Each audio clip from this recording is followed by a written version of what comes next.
अस्सलाम वालेकुम सिंधी फिल्म संसार साण हाज़िर मन त महिरबानी जॾहिं बि असां हीउ प्रोग्राम ऑन एयर कंदा आहियूं ऐं जॾहिं पंहिंजे मुअज़िज़ दोस्तनि साण गॾिजी ॾिसंदा आहियूं त मुख़्तलिफ़ राय असां ताईं पहुचंदी आहे। मिसाल तौरु कॾहिं इहो चयो वेंदो आहे त असां वटि फिल्मुनि जा क्लिप्स एतिरा घटि छो आहिनि या असां गाना अव्हांजी ख़िदमत में एतिरा घणा पेश छो कोन था कयूं। त ॻाल्हि इहा थी जेका असांजे महिमान साणनि इहे पाण पंहिंजे वजूद में इदारनि जिया आहिनि।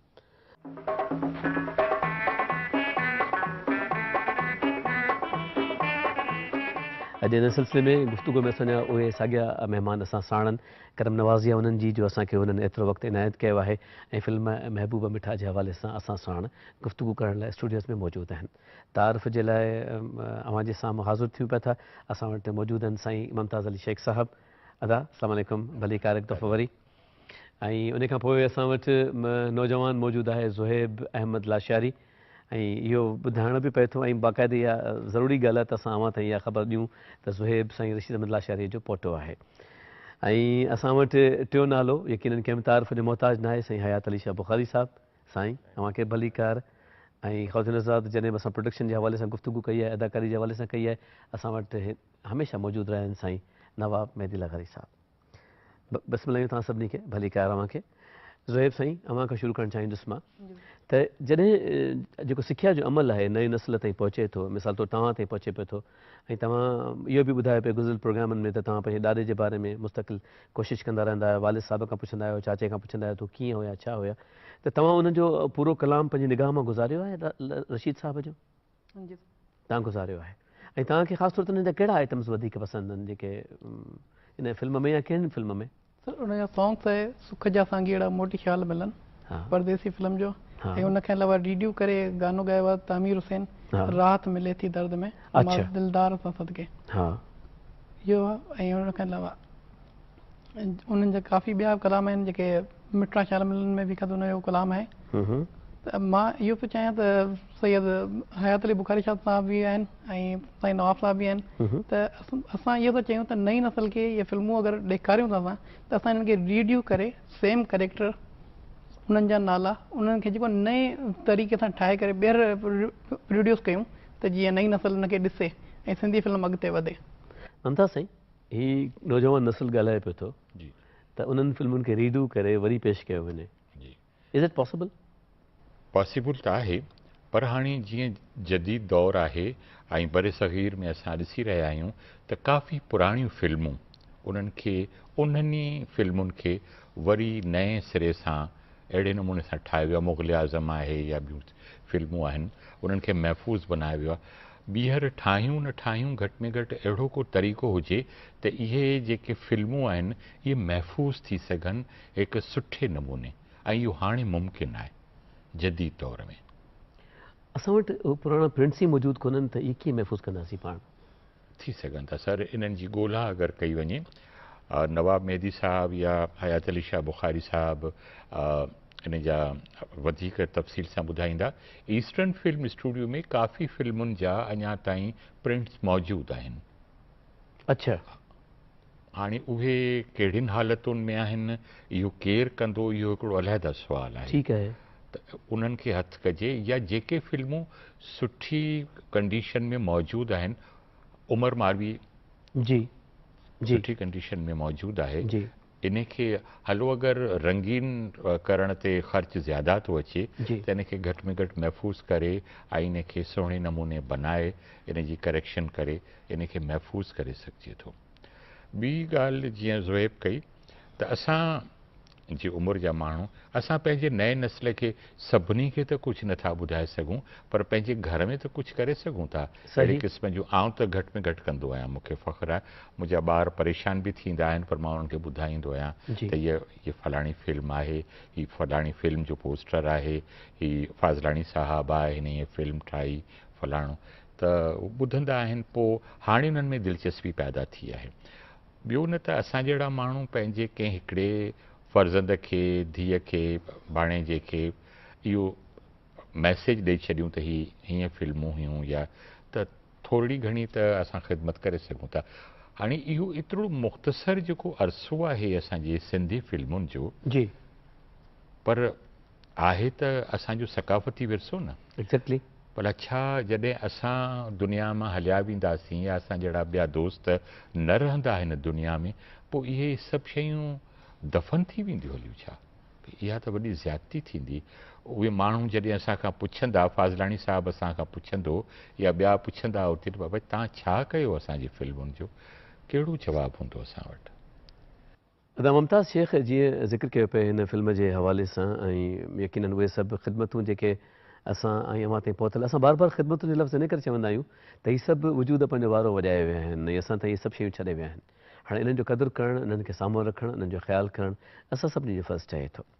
ऐं हिन फिल्म जी हिकिड़ी ॿी नुदरत इहा बि आहे त जिते पहिरियों जदीद गीत उस्ताद मोहम्मद यूसुफ़ गायो, यानी उन में सदाबहार कंपोज़िशन थी, ऐं जीअं मुमताज़ अली शेख साहिबु ॿुधायो त हुन में गिटार वग़ैरह इस्तेमालु थिया, नवां इंस्ट्रूमेंट्स शामिलु थिया, तीअं असां हिन फिल्म में हिकिड़ो मज़ाहिया गीत बि ॾिसूं था, छो थी करी कतलाम हाय हाय टंग भॼई। अचो हिन मज़ाहिया गीत जो लुत्फ़ खणो। ओ छो थी करी कतलाम हाय हाय छो थी करी कतलाम, माण्हू असांखे महणा ॾींदा, महणा ॾींदा असीं न छॾींदा, महणा ॾींदा असीं न छॾींदा। ओ छो थी करी कतलाम हाय हाय छो थी करी कतलाम।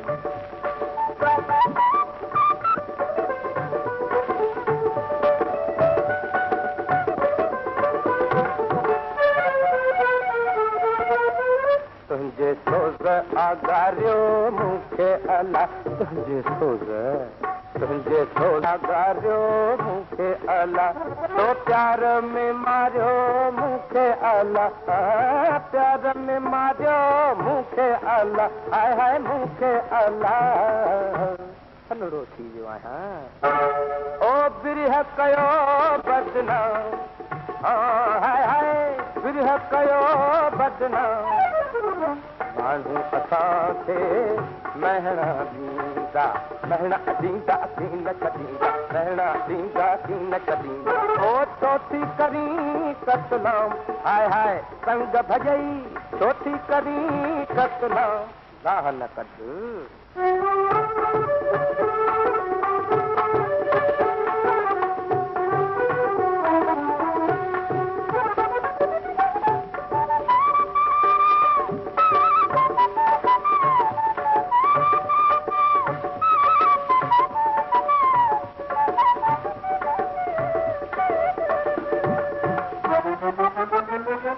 नाज़ुक दिल में दर्द दुखन था, हाय हाय दर्द दुखन था, मिठड़ा मिठड़ा सूर उथन था, हाय हाय सूर उथन था। सनड़ो थी वियो आहियां ओ प्यार न करनी ना, हाय हाय प्यार न करनी ना, माण्हू असांखे महणा ॾींदा, महणा ॾींदा असीं न छॾींदा, महणा ॾींदा असीं न छॾींदा। ओ छो थी करी कतलाम हाय हाय मार पवई, छो थी करी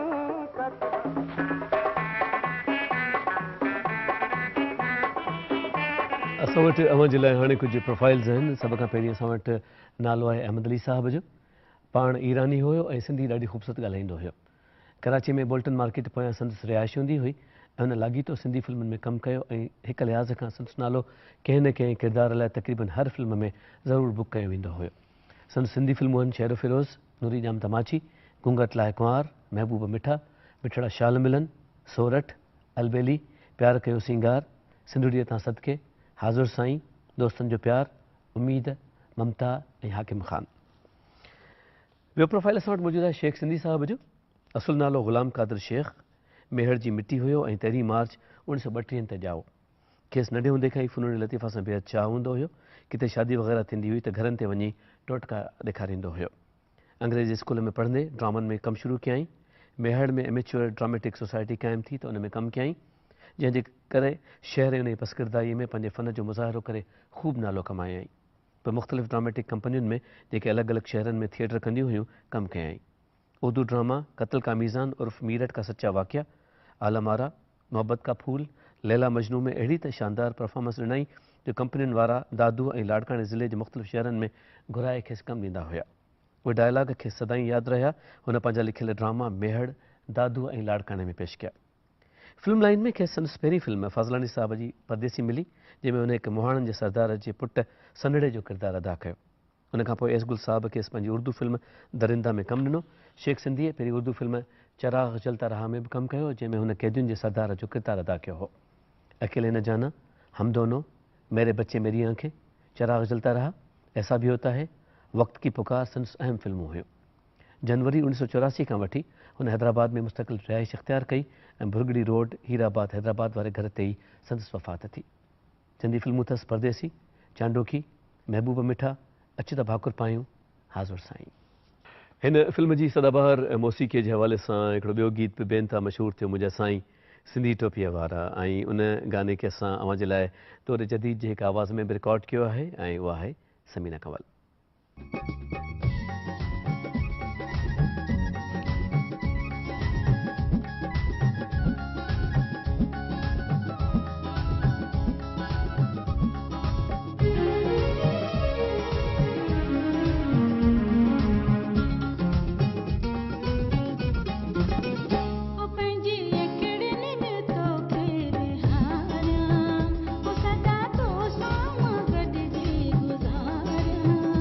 पंहिंजी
समीना कंवल जे आवाज़ में कनायोसीं पे मुंहिंजा साईं सिंधी टोपीअ वारा। नवाब साहब, ही जेके सिंबॉलिक गाना हूंदा आहिनि, ख़ासि तौर ते जीअं ही गीत आहे, तव्हां छा था सम्झो त फिल्मुनि में हिनजी छा अहमियत हूंदी आहे?